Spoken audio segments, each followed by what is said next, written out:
J'enseigne sur les 3 années du cursus. Donc en première année, j'enseigne l'histoire de la bande dessinée. En deuxième année, mise en scène bande dessinée. Et en troisième année, je fais le suivi des projets de bande dessinée. J'enseigne pour les troisième années tout ce qui est adaptation littéraire en bande dessinée. Et puis ensuite, je vais travailler tout ce qui est recherche narrative avec les deuxièmes années. En gros, le maître mot, c'est qu'on fait beaucoup d'expérimentation.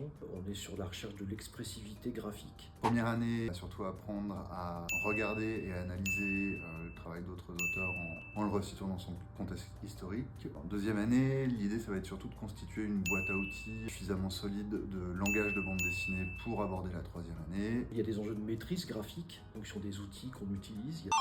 Là-dedans, il y a beaucoup de choses autour de la mise en scène. Souvent, je propose aux étudiants de partir de la production une fois que le cadre graphique, sans qu'ils ne sachent pourquoi, a été fait. À partir de là, on essaie de réfléchir à qu'est-ce qu'on peut en tirer en termes narratifs. Puis en troisième année, c'est de créer des auteurs et des autrices complets en pleine maîtrise de leur langage de bande dessinée. Et de l'aider en 3 ans à arriver à proposer quelque chose qui tient à la singularité, qui est à la fois lui et son regard ouvert sur les autres. Petit à petit, il va découvrir en fait des potentiels graphiques auxquels il n'aurait pas pensé. Dans ma transmission, je m'appuie presque plus sur mon travail d'éditeur, où j'ai eu l'habitude de collaborer avec des auteurs, d'essayer de comprendre comment ils fonctionnent, du coup de m'adapter à eux. Et là, c'est ce que je fais avec les étudiants, je m'adapte à chacun d'entre eux.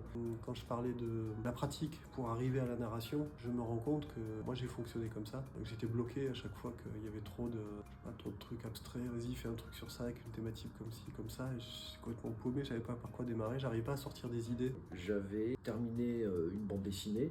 Et j'étais sorti de cette BD en voulant plus en faire. Mickaël, le directeur de l'école, était très intéressé par le fait que je veuille plus faire de la bande dessinée, parce que je voulais plus faire de la bande dessinée, pas par perte d'envie, mais par perte d'enjeu. Et il m'a dit, mais amène ton cul-de-sac avec les élèves. Et c'est vrai que j'ai toujours fait ça. Il y a au moins la moitié des dessinateurs qui commencent à dessiner pour avoir des idées. Nourri de mes constats sur les limites en fait, du médium de la bande dessinée, en proposant des sujets qui étaient des sujets pour essayer de passer par-dessus. Développer chez eux une forme d'autonomie, d'affirmation de leur choix, et c'est avant tout ce qu'attend le marché. C'est des auteurs qui soient capables de faire des propositions et de les assumer de bout en bout. En attaquant l'axe de réflexion de la théorie vers la pratique et la pratique vers la théorie, c'est quand j'ai un blocage dans un sens, je peux l'aborder dans l'autre sens, et au final, ça va toujours m'apporter quelque chose. A priori, il n'y a pas de blocage. Le plus important, c'est d'avoir envie de raconter des histoires, même pas de savoir dessiner. On va réussir à développer des techniques propres à chacun qui vont leur permettre surtout de raconter et de bien raconter en incarnant leurs personnages et les émotions et les situations qu'ils veulent développer. Alors, ce que je trouve génial, c'est que je trouve que c'est ouvert à tous. Toute personne, à n'importe quel moment de sa vie, désirant rencontrer la possibilité d'exprimer des choses par le récit, par le dessin. Les gens arrivent avec des bagages extrêmement variés. Le but, c'est d'aller vers un développement de l'esthétique personnelle. Du coup, c'est un peu pour tout le monde. Donc, c'est parfois plus intéressant une école d'art affirmée comme telle, où l'idée c'est de trouver sa part artistique, il y a une petite humilité en plus. Et ce que j'aime au Cézanne, c'est qu'il y a un truc très concret et qui n'empêche pas de partir dans des choses extrêmement expérimentales, originales.